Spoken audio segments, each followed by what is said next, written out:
Hello everyone, welcome to this session on synthesis and Verilog coding. In the previous session we saw about various flop coding styles, how to code a flop with asynchronous reset, how to code a flop with synchronous reset, why do we need a flop at all, and how these circuits look like, correct? So now let us simulate all of these flops and have a feel of how they behave, and let us see whether their behavior is as per our understanding. Okay, so we have all the files in this place in our standard area, Verilog files. So for this lab we will be using these files called DFF asynchronous set, DFF asynchronous reset, and sync and asynchronous reset. These three files we will be using and seeing what is happening. Okay, so first the tool we are going to use is iVerilog. We have used this before also. So iVerilog, the associated test benches are the file tb underscore the same file name. So for example, if I'm using the asynchronous reset.v, the associated file name is tb underscore this file, the file name tb underscore dff async reset.v. So dot slash a dot out. So the vcd, the value change dump format file is dumped out. So let us look in gtk wave, this file.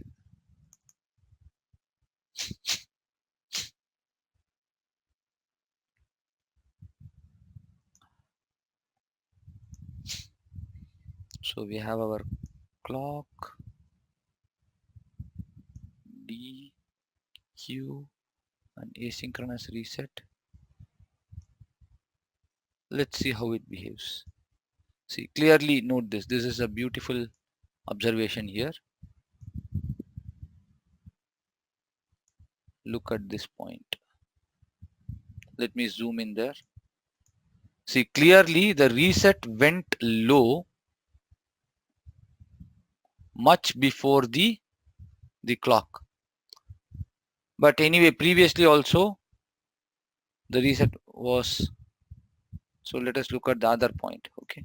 So the reset went low here, and D was high, but D, the output of the flop is not immediately going 1. It is waiting for the clock edge to become 1.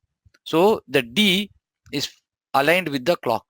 Correct. The D is sort of sensed with respect to the clock, and the Q is generated. So Q is synchronous to the clock. Correct. D may come at any point, but Q will change only upon clock, when Q is changing because of D. Correct. Whereas look at this point here.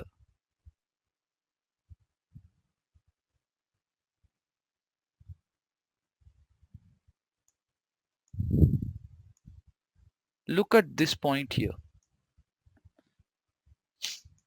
Here, when reset came, just before reset was coming, upon the previous passage, the D input was 1, because of which Q was 1. The Q became 1. But the moment reset came, it was not waiting for the subsequent clock edge. Immediately the output Q went low. This is what exactly we told by the asynchronous behavior. The asynchronous reset is not awaiting the clock edge. It is immediately making the Q go low. This is clearly seen here in the waves. Correct. This is what we expected. This is what was our coding also, and this is what we are seeing in the simulation. Okay.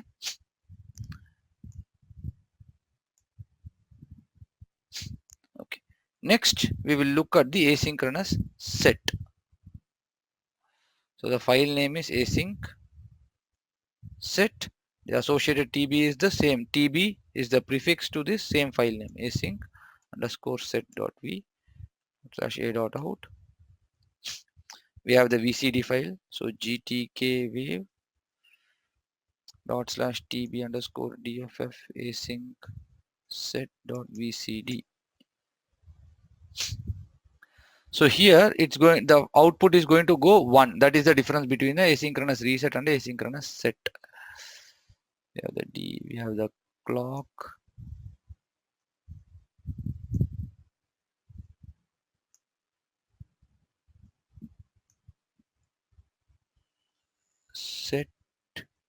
We'll keep the clock and set together. Then Q. Let me make it 100%. Exactly. See here. So now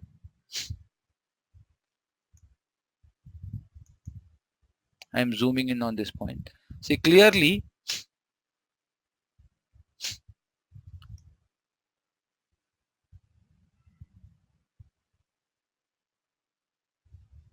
the D pin, the changes in the D pin are felt on the Q pin only upon the edge of the clock, correct? Upon the edge of the clock only the changes in the D are felt on the Q. Like on this edge till here the set was present, so Q was stuck at 1 irrespective of D, correct? But once the set is gone, it is looking for the changes in D only upon the clock edge.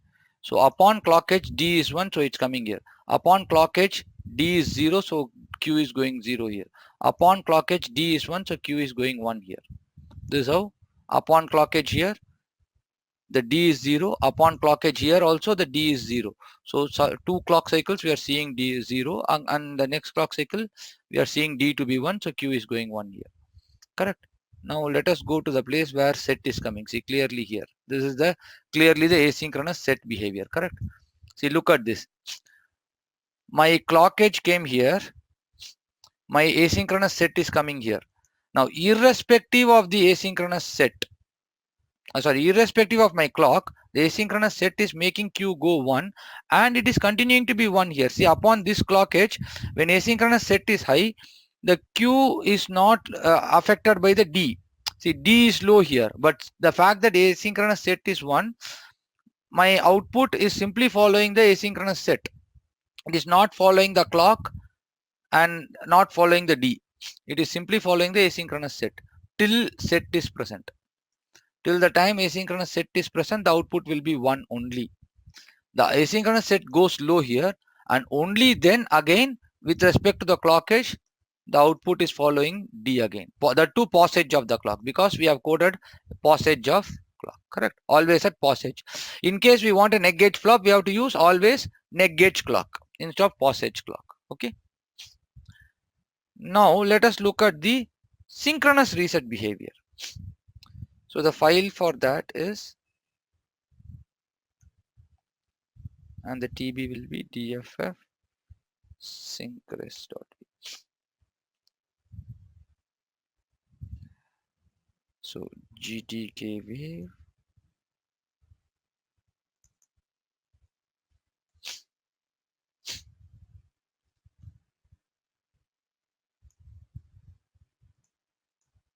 so we have the clock synchronous reset dq. Okay, so here let us look at this point.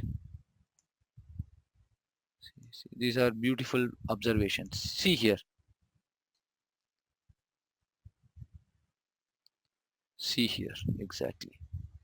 See, observe, my reset went high, correct? In the previous example, when reset went high, irrespective of the phase of the clock, my output Q went low. Whereas here, the output Q is not going low. It is waiting for the subsequent clock edge and then only going low. The reset went high, but the output Q is not going low immediately. It is waiting for the subsequent clock edge and then going low. That means the reset is getting applied upon the pause edge of the clock. This is what we are saying synchronous reset, correct? And similarly observe here, in this case, both reset in this edge of the clock or in this edge of the clock, both reset as well as D is present, and reset is taking high precedence because reset is taking high precedence and enforcing the output to be 0, because that's how we have written the code. Because once the pause edge of the clock is entered, see here, this is the code we checked, right? So once we enter the pause edge of the clock into the always, because once we enter into the always statement because of the pause edge of the clock, the first priority is given to the sync reset. So sync reset has higher priority than the D. Correct. That's how we have written the code, and that is clearly the behavior we are seeing here. If both clock as well as D are high upon the edge of the clock, the preference is given to sync reset, because sync reset is on the if portion and D is on the else portion. Clear?